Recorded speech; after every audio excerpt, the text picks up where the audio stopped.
बिस्मिल्लाहिर्रहमानिर्रहीम। अस्सलाम वालेकुम। पुलवामा अटैक के बाद दो किस्म के आर्गूमेंट हैं।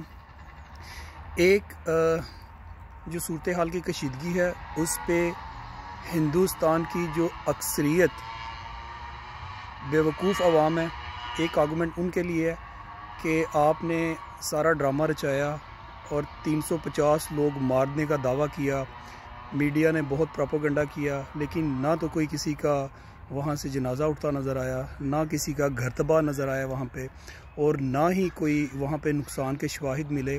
सोशल मीडिया का ज़माना है, लोग अगर हुकूमत छुपाना भी चाहे तो खुद ही अपने एरिया का कोई भी इंसिडेंट हुआ हो तो वहाँ से वीडियो बना के अपलोड करना शुरू कर देती है, तो बातें छुपी नहीं रहती। बिल्कुल उसी तरह जैसे उसके बाद आपके 2 जहाज़ मार गिराए, तो जहाज़ गिराने से लेके उनके पायलट के पकड़ने तक, इनकी छतरोल करने तक, और उसके बाद उनको मीडिया के सामने लेके आने के बाद उनके बयान दिलवाने तक की सारी वीडियो सामने आ गई।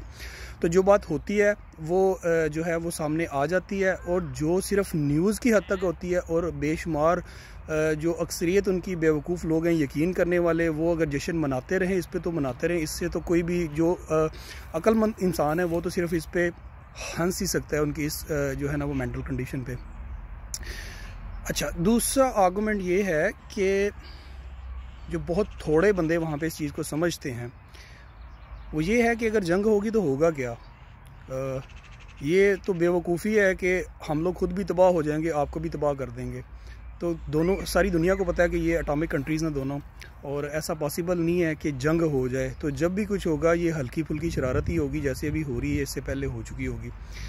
तो जंग तो कोई नहीं होने जा रही, ना ही कोई एटम बम एक दूसरे पे मारने जा रहा है, और ना ही इनमें इतनी सलाहियत है। इंडिया में आधा कश्मीर तो पहले आप गंवा चुके, 48 का लिया हुआ वो आपसे अभी तक वापस नहीं लेने हुआ, तो जो रह गया है वो भी आपके हाथ से निकलता जा रहा है। खालिस्तान की फ़िक्र करें, नक्सलवादियों की फ़िक्र करें, माओस की फ़िक्र करें, तो बहुत सारी चीज़ें हैं जो आपको इन हाउस ठीक करने की ज़रूरत है। आप दूसरों को भाषण देते हो कि दहशतगर्दी पे कंट्रोल करो, तो आपके अपने मुल्क में भी तो यही सारा कुछ हो रहा है। और कश्मीर जो है, इस चीज़ को समझने की ज़रूरत है कि पाकिस्तान के लोग, अगर आप समझते हैं कि कश्मीरियों को हेल्प करते हैं, वहाँ पे जाके जिहाद करते हैं, तो जिस बंदे को आप मारते रहो, साल हा साल मारते रहो, तो कभी तो वो खुद भी उठ के अपनी लड़ाई लड़ेगा। ऐसा तो नहीं होता ना कि कोई उसकी लड़ाई लड़े। तो अब बुरहान वानी के बाद लोगों को समझ आनी शुरू हो गई है कि ये जितना भी सिलसिला चल रहा है ये उनकी अपनी जंग है, और वो लड़ेंगे और इसको जीतेंगे। और ये वही आदिल था जिसका आपने नाक घसीटी सड़कों के ऊपर, और उसने वो जाते जाते आपके 44 बंदे ले गया। तो किसी वक्त कौम को समझ आ जाती है कि उनकी डिग्निटी जो है उसको वो चैलेंज नहीं होने देंगे अब, ठीक है, और अपनी रिस्पेक्ट जो है वो बनाएंगे, और ऐसे ही कौमें बनती हैं। उन्होंने बड़ी लंबी स्ट्रगल की है, और अब वक्त आ गया कि नई जनरेशन उनकी तैयार हो चुकी है, और आप किस किस को रोकोगे और कैसे कैसे रोकोगे, ये रुकने वाला नहीं है। ये सर्जिकल स्ट्राइक्स के ड्रामे करके ये रुकने वाला नहीं है। वो तो आपने पहले भी की थी, रुक गया, आगे भी नहीं रुकेगा। और जो अक्लमंद लोग हिंदुस्तान में मौजूद हैं वो इस चीज़ को समझते हैं कि ये काम रुकने वाला नहीं है जब तक आप कश्मीर के मसले का हल नहीं निकालते कोई भी ना।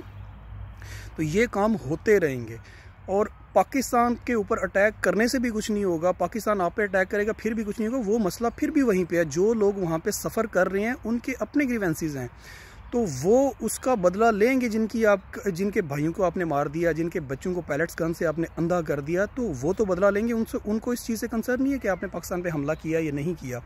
तो वो एक अलग से सिस्टम है। और ये जो 2-4 दिन के जो बम पटाखे हैं, ये वो करके वो फिर आप भी सुकून से चले जाएंगे। आपको पता है इलेक्शन है, इलेक्शन जीत जाएंगे, अगले 5 साल सुकून से निकालेंगे जैसे आपने पहले किया। अभी भी वैसा ही होने वाला है, बदलने वाला कुछ नहीं है। लेकिन समझने की बात उन अक्सरियत बेवकूफ़ लोगों की है वहाँ पर, जो खुश हो रहे हैं कि हम पाकिस्तान को तबाह कर देंगे। ऐसे थोड़ी मुल्क तबाह होते हैं। अगर तबाह करना होता तो 4 जंगें लड़ी हैं, उसके बाद क्या हुआ? कुछ भी नहीं हुआ, सारा कुछ अपनी जगह कायम है, आगे भी कायम रहेगा। अब तो फिर भी एटॉमिक कंट्री है, पहले तो ये भी नहीं था। तो ये चीज़ें ऐसे बदलने वाली नहीं है। ये मीडिया बेवकूफ़ बनाता है और उनके पॉलिटिशियंस बेवकूफ़ बनाते हैं, और वो बेवकूफ़ बन रहे हैं। पाकिस्तान में जो है ना, इस लिहाज से हमारी खुशकिस्मती है कि हमारा प्राइम मिनिस्टर और इंडियन प्राइम मिनिस्टर का कोई कंपैरिजन नहीं है आपस में। वो एक चाय बेचने वाला था, ये ऑक्सफोर्ड का पढ़ा हुआ, इसका विजन है, इसने 22 साल तक जो है ना वो जद्दोजहद की है अवाम के हकूक़ के लिए। और उसने 22 साल तक अगर जद्दोजहद की होगी तो मुसलमान मारने के लिए की होगी, वो तो एक दहशतगर्द है। तो इसका और हमारे प्राइम मिनिस्टर का कोई किसी किस्म का कंपैरिजन नहीं है और ना ही जो है ना वो इनके विजन का आपस में कोई कंपैरिजन है। तो इसलिए ये बात जो कर रहा है इसको पता है कि जंग क्या होती है, ठीक है, इसको पता है कि उसके असरात क्या होते हैं। तो वो बेवकूफ़ बंदा है, जिस बंदे को अकल नहीं है तो वो अगर कोई काम करता है तो उसकी बहादुरी नहीं होती। तो इस सारे जो है ना अमल से कता नज़र एक मुझे उर्दू की कहावत याद आ रही है, बेगानी शादी में अब्दुल्ला दीवाना। तो मैंने कुछ ब्लॉगर्स देखे हैं काबुल के, उनको अफ़गानिस्तान का तो नहीं कहना चाहिए क्योंकि अफ़गानिस्तान तो माशाल्लाह बहुत बड़ा है और आधे से ज़्यादा अफ़गानिस्तान पे काबुल की हुकूमत भी नहीं है, इसलिए इनको अफ़गानी नहीं कहना चाहिए। तो काबुल के कुछ सो कॉल्ड लिबरल किस्म के जो है ना वो वीडियो ब्लॉगर्स हैं, तो उन्होंने बहुत शोर मचाया हुआ है, हम हिंदुस्तान के साथ हैं, पाकिस्तान पे हमला कर दो, ये कर दो। भाई तुम्हारा कंसर्न क्या है उससे? कोई इस पे हमला करे या उस पे हमला करे, आप खुद को तो देखो, आप खुद क्या हो ना, आपके पास अपनी आर्मी है, अमेरिका पे डिपेंड कर रहे हो, दूसरों पे आप उंगलियां उठा रहे हो। कभी आप पख्तूनों को कहते हो कि पाकिस्तान में पख्तून की कोई इज्जत नहीं है, ये है वो है, पंजाबी है। तो उनका तो अपना मुल्क है, उनकी अपनी शनाख्त है, ठीक है, वो यहाँ पे आप अपनी शनाख्त ढूंढो। अभी आप जो है ना वो कभी इंडिया की गोद में बैठ जाते हो, कभी अमेरिका की गोद में बैठ जाते हो। तो पहले अपनी शनाख्त तो बनाओ दूसरों पे क्रिटिसाइज़ करने से पहले। अब इस्लाम जो है वो पीछे रह गया, हिंदुस्तान आपके लिए आगे हो गया। तो वो जो महमूद गजनवी था, फिर उसको भी गालियाँ दो, वो भी अफगानी था। तो पहले जो है ना वो चीज़ें बंदर तमाशा करने से पहले अपनी हिस्ट्री देखो, अब हो क्या और अब जो है ना वो किस चीज़ के नाम पे आप जो है ना वो उछल रहे हो। ये जुग्राफियाई लिहाज से चीज़ें और हैं, रिलीजन के एतबार से चीज़ें डिफरेंट हैं।